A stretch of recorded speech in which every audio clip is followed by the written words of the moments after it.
Welcome everyone to the Shrine Room. Very lovely to see you, and lovely to see you guys on Zoom. So this evening, in the first half, we will be exploring individuality and the importance of individuality for a spiritual community, and also some of the shadows or problems that can come from focusing on the individual. And then in the second half, we will be meditating for about 40 minutes. I'll do a little bit of leading into it and I'll ring bells, but otherwise there'll be quite an open, spacious chance for us to sit together. And in a minute or so, I'm going to ask Bethany to play you some videos. Some short videos, but not just yet, of some members of our Sangha. But just to say, so that the theme that we are now exploring is the centre's vision. So what the centre is all about. And Akash Roger gave us a fabulous overview of that a couple of weeks ago. And then Adripriya launched us. So there's 4 aspects of that vision. So if someone says to you, what's the Buddhist Centre for? What's it all about? You could check back this handy little 4-pointer. So the first thing is it's about awakening, about helping beings move towards, take a path towards awakening. The second one is about community, spiritual community and friendship, the connectivity between us. And that'll be my topic this evening. The third one is altruism. So it's not just a community which looks inward and is supportive inwardly, but endeavours to go out as individuals and as a community, so to respond to the needs of the world. And then the fourth aspect of our vision is we're a particular tradition, we're a particular lineage. So it's in a way connecting with and passing on the teachings, the practices that we have here. So last week was awakening, and this week is community. So I'm going to show you 3 little videos, which are part of what I've been calling in my head the Sangha Voices project. And this came out of the Diversity Kula quite a while ago, actually. The idea that it would be really lovely just to have some short kind of 1-minute videos on our YouTube channel of a whole range of different members of the Sangha. So to communicate to people who might be finding out about us, just a sense of the range of different people coming along and practicing. And people with normal sounding names as well as people with strange sounding names. So yeah, that's the vision, that as wide a diversity as possible, anyone who'd like to take part in that project. Talking about anything from why you meditate, how you first felt coming along to the centre, maybe particular Buddhist teachings that you wish you'd known when you were 18. That was one of our questions. So yeah, let me know, or Darren or Jamie, if you would like to be part of that. But for now, I'm going to show you 3 clips. And the first one, you'll hear Lucy talking. The second one, you'll hear Darren. And the third one, you will hear Jamie. And so just listen and enjoy.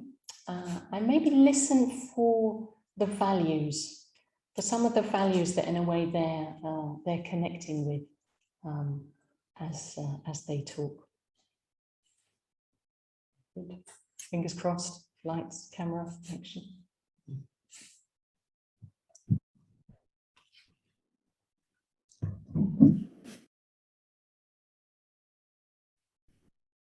So, Lucy, I got a question for you. Yeah. Why do you meditate? I meditate as practice for being a human in the world. It's so much easier to call on the qualities that I want to be as a person when I've been practicing them in meditation. So with every breath, I'm practicing patience, I'm practicing kindness, I'm practicing attention. And those are all things that I've increased massively in how I respond to the world, basically. Brilliant. Thanks, Jamie.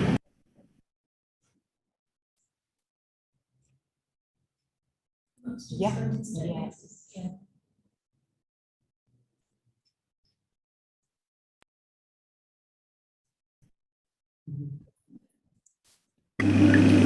Hi, Darren. What's one piece of Buddhist wisdom or advice that you wish you'd known when you were 15? I think for me it's the possibility of change. I've spent a lot of years becoming more and more Popeye. I am what I am, take it or leave it. And even believing that in myself, that I wasn't capable of change. And through the teachings, I've realised that we can transform who we are. And that's been revelationary. And I've changed dramatically since I've started following the teachings. Very nice.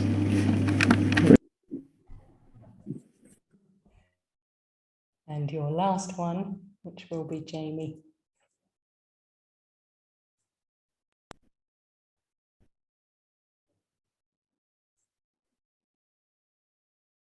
So I came along to one of the introduction courses. I think the moment I walked through the door, I knew it was the kind of place where you were just instantly welcomed. And I remember just the big beaming faces of some of the older members who were running the course. And instantly I was like, this is cool. It felt like a very safe place, a really relaxed place where you wouldn't be judged and you could be completely authentically yourself, and that was really, really welcomed. And I don't think I'd ever found a context like that in my life where people accepted you exactly how you are and really wanted your authenticity. And then after I completed that foundation course, I then did the introduction to meditation and learned a little bit about meditation. And then I just got involved with all of the other events that the Buddhist Centre ran. Okay. So 3 just short, lovely sharings from 3 Sangha members. So people in the room, maybe just let me know any particular values that you resonated with, in a way, values that you heard those 3 people connecting with, sharing, that in a way, yeah, that resonate with you. Authenticity. Authenticity, that's one, isn't it? Transformation. Transformation, yeah. Yeah. Generosity. Generosity, yeah.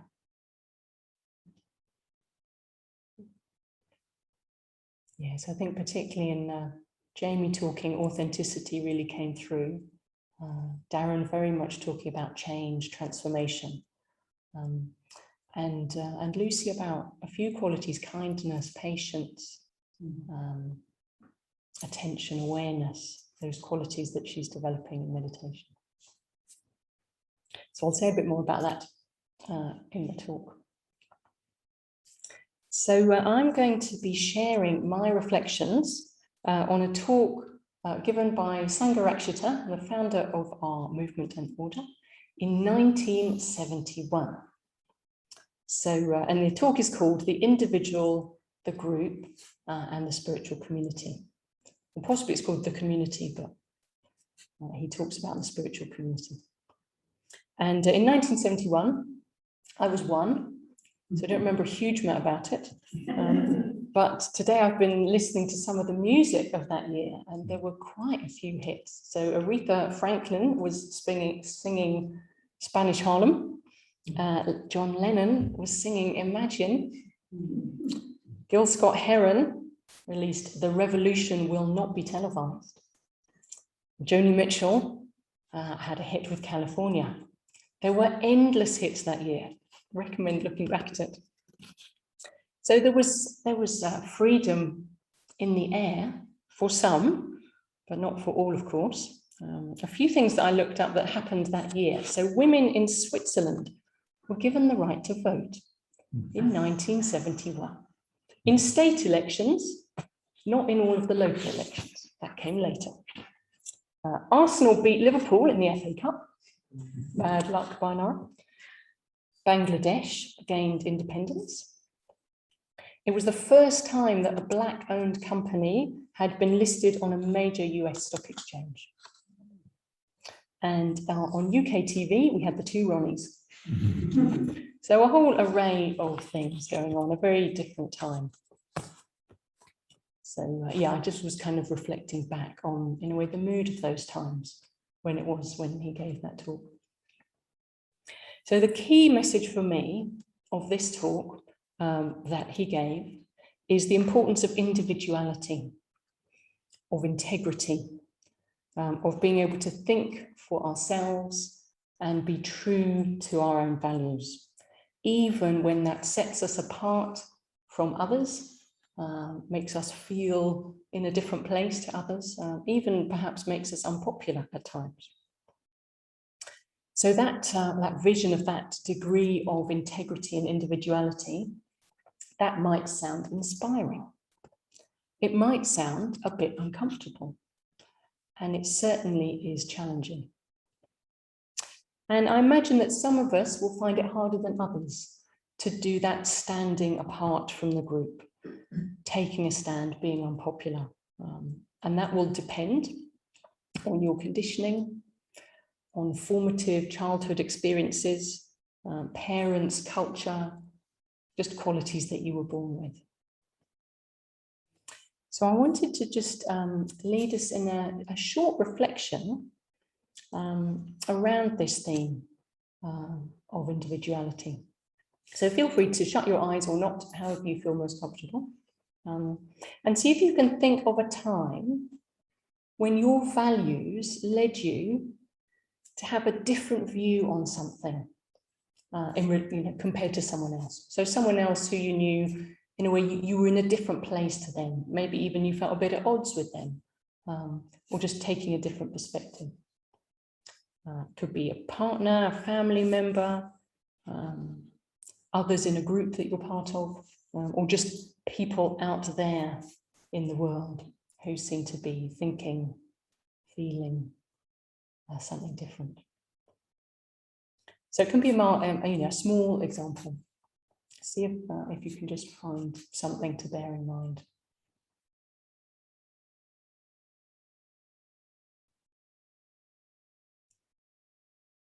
Has everyone got an example to work with, or do you need a bit more time? So notice with that example, just have a bit of a sense of kind of, in whatever way is best for you, kind of imagining yourself back into that situation, whether it's a kind of sense of feeling into it or seeing it, or just kind of having a felt sense in the body of it. And notice if at this moment you feel more connected with the discomfort of the experience or with the values that were at stake for you.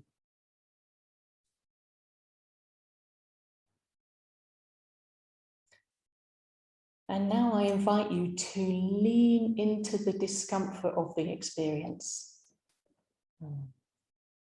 The sense of being in a different place or at odds with another or with others. Just gently. A sense of like, what does it feel like in your body? In your heart? In your mind?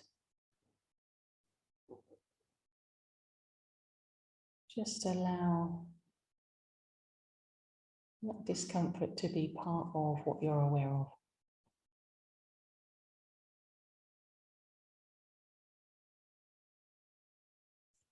And now I invite you to move a little back from the discomfort and lean into the values that were at stake for you.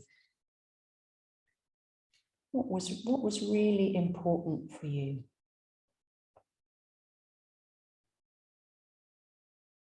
See if you can let that fill your awareness, fill your being.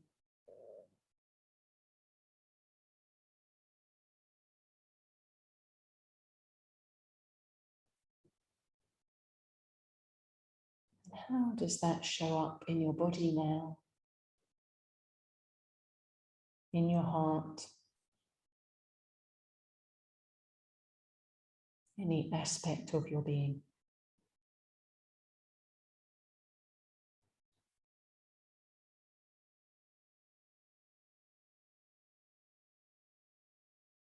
Having a sense of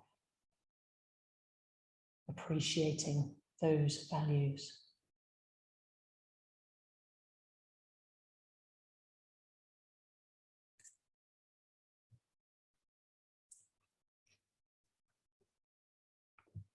And now you can let that go as well, and in a way come back to now, here, being here with these other people, and a sense of the ground beneath you.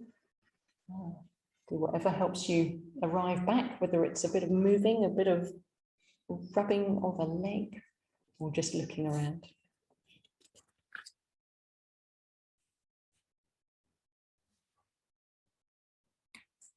So this talk, Sangharakshita's talk, is also about the importance of Sangha, of spiritual community, of being in relationship with others. So not just being a lone wolf, an individual, asserting our independence. He defines spiritual community in this talk as a group that values and encourages the individuality of its members. So in a way, that's a defining characteristic of what makes a spiritual community, is that the individuals in it are encouraged to develop their individuality rather than to be conforming group members. So at the heart of it, it's got this, this encouragement, this valuing of individuality.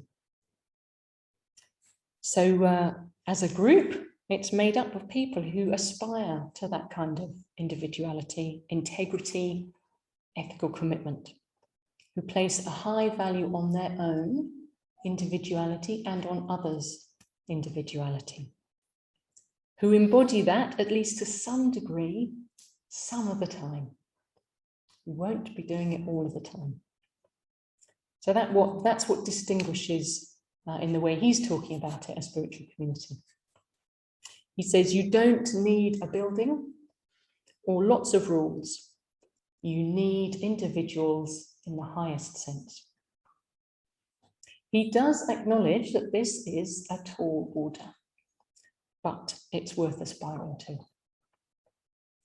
So in one of those video clips, Jamie said that he experienced the Buddhist center as a place where people wanted my authenticity. I thought that was a really good way of putting it, where people, in a way, they wanted your authenticity. They encouraged and valued that. So I was really happy to hear him say that.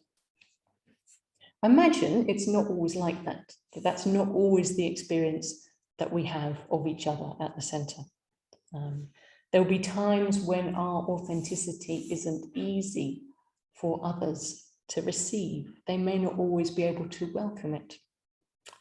And of course, there are more and less skillful ways of expressing our authenticity.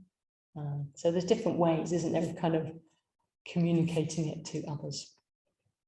But it's really important to know that authenticity and individuality are key values here. And yes, it's a tall order to be an individual in the highest sense, or what he sometimes refers to as a true individual.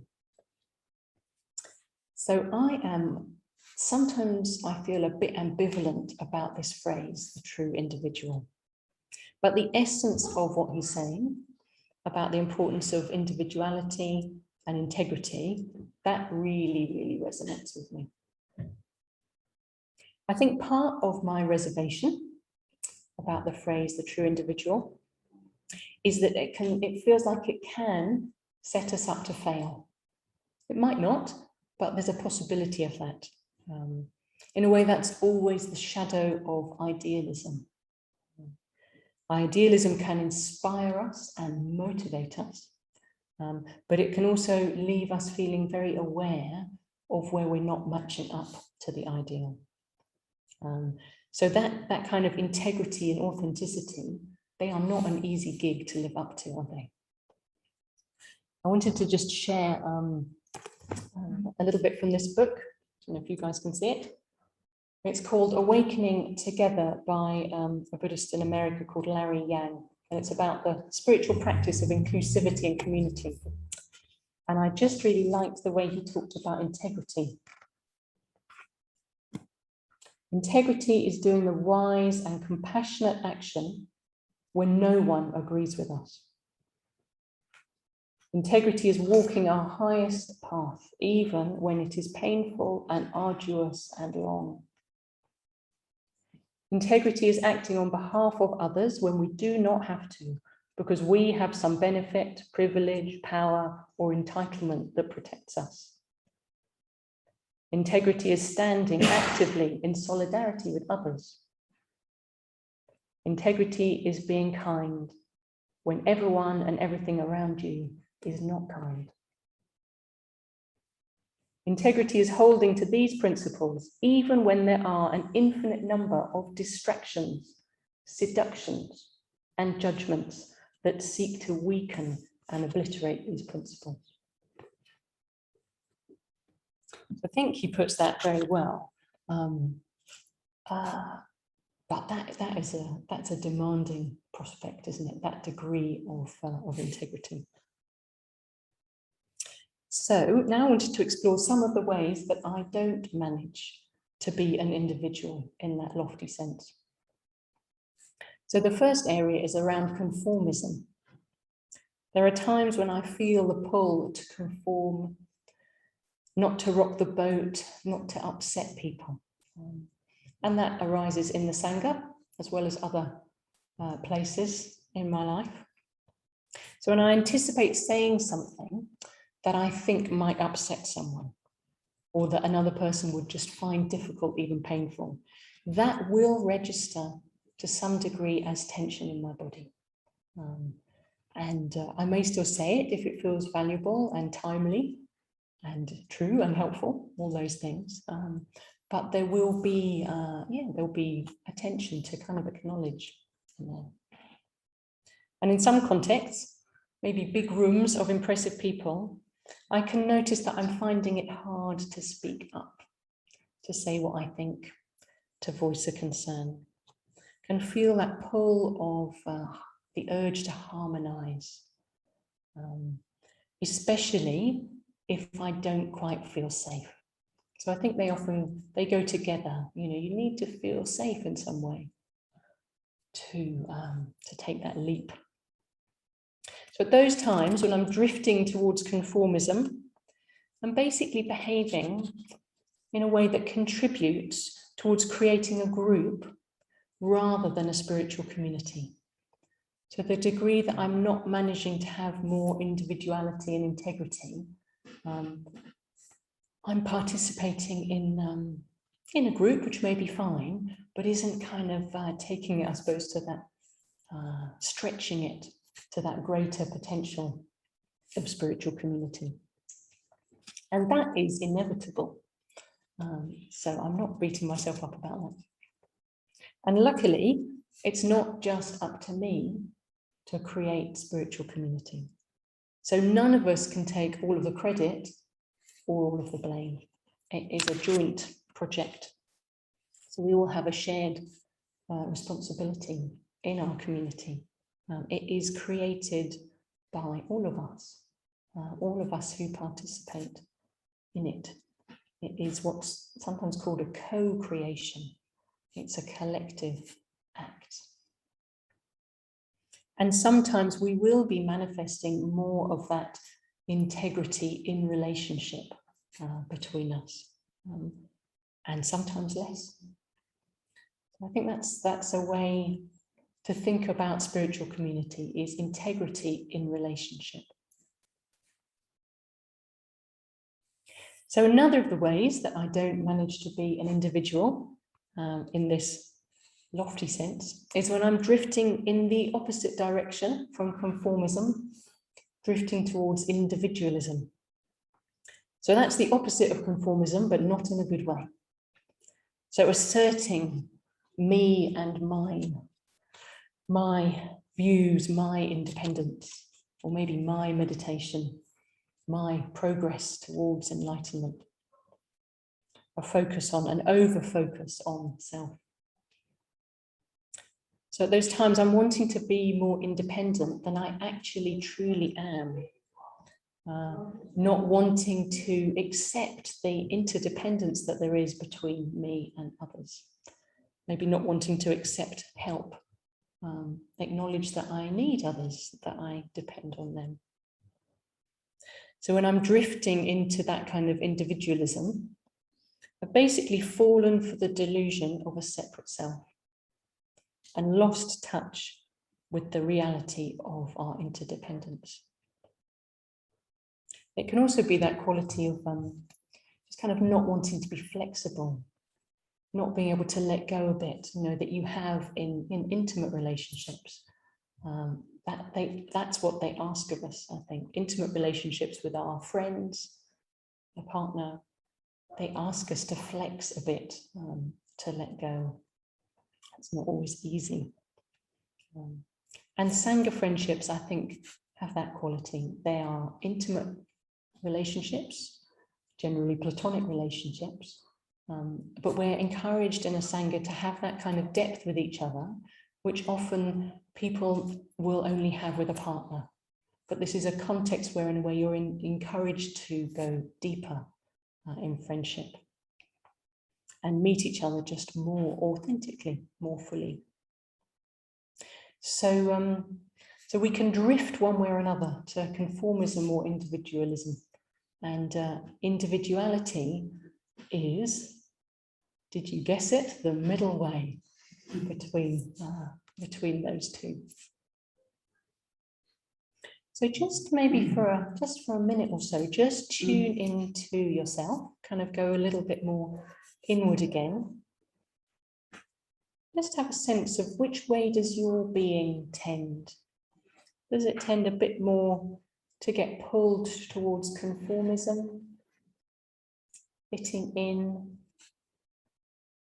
not rocking the boat?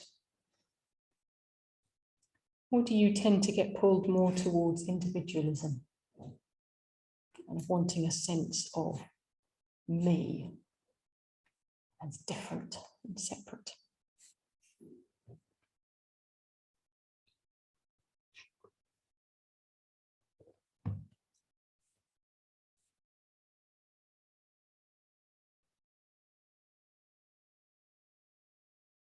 And try not to give yourself a hard time. Whichever way you tend, there are good reasons for both these tendencies. Survival needs, safety needs will take us in one direction. Authenticity needs might take us in another. And our childhood experiences will have shaped these tendencies. As children, we had needs for safety and for authenticity, and how our caregivers, in a way, related to those needs and how we manifested those needs will have had an effect on us. So see if you can loosen any, sense of judgment or blame for the nature of your being at this point in time.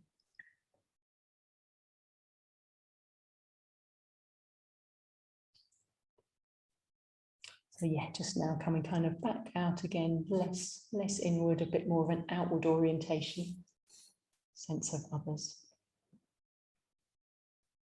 So back to Sangharakshita's talk. He talks about traditional and contemporary ways of understanding the individual, what it means to be an individual in this more kind of evolved, higher sense. The individual who's developing towards their fullest potential. And he talks about it in the traditional way as the breaking of the 3 fetters. So this is not the Greek cheese fetters.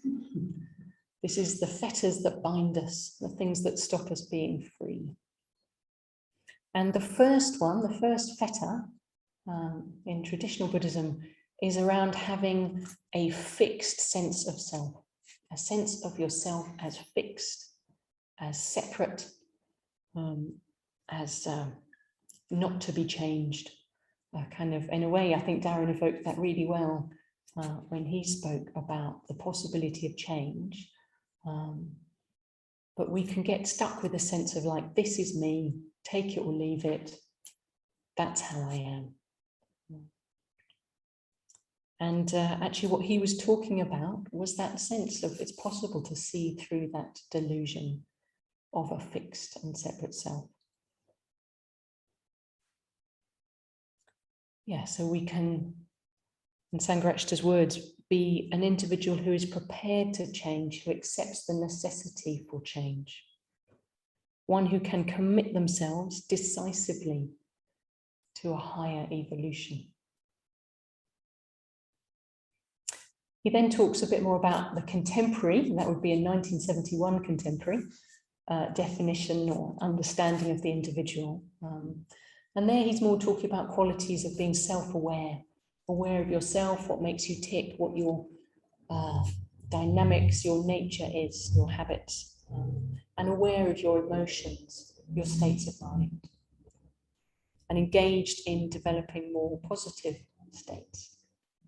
So that's very much, I think, what Lucy was pointing to when she was talking about her meditation practice, just connecting with particular qualities, kindness, patience, awareness, and having meditation as an opportunity to train in them, to kind of orient back to them, to recall that they are important to us. So to recap, there is a lot of gold in this talk from 1971. The gold of individuality, of integrity, authenticity, those qualities that in a way Jamie particularly spoke to. Of the gold of seeing that you are not fixed, that you can change and grow, that Darren evoked. And the gold of putting energy, of being able to direct your energy, to place your attention, to cultivate particular qualities.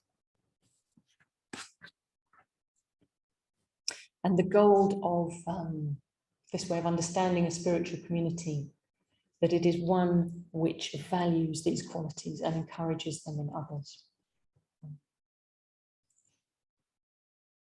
So I also mentioned a few, in a way, shadows or problems of focusing on the individual. So watch out for individualism, the overfocus on me and my practice. And be careful about relating to the ideal of the true individual in an unhelpful way that might undermine you and undermine the efforts and the progress that you are making. And one last caution I wanted to give about this focus on individual is that it relates to how we make sense of the world, how we make sense of what happens in our lives, what happens to us. So beware the temptation to explain things at the level of the individual only. If things go well in my life, is that all due to me and my efforts? Can I take all the credit as the individual in question? So when I got into university, yes, I had worked hard, but that was not all that got me there. There was a long life before that of support from my parents, of a good school, of various privileges, of middle classness and whiteness. So there's just so much more going on. Conditionality. There's a whole array of conditions arising and playing out. And if things go wrong in my life, is it all my fault? The compassionate view, when we see people suffering, includes wondering what happened to them, rather than other less compassionate responses like, how could they be so stupid? So both of those questions can come up, can't they, when we see someone suffering, particularly if it feels to be a kind of suffering which is self-inflicted in a very obvious way. Though to some degree there's probably a bit of self-infliction going on in the whole array of suffering that we have. But it isn't just self. And what is self anyway? What am I but an array of arising, flowing processes, unfolding on the basis of conditions? So where does the responsibility land?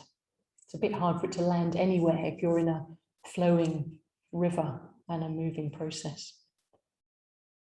So there's so much flowing through us, shaping our lives, so many factors that we didn't choose, but they shape us in our society and our culture.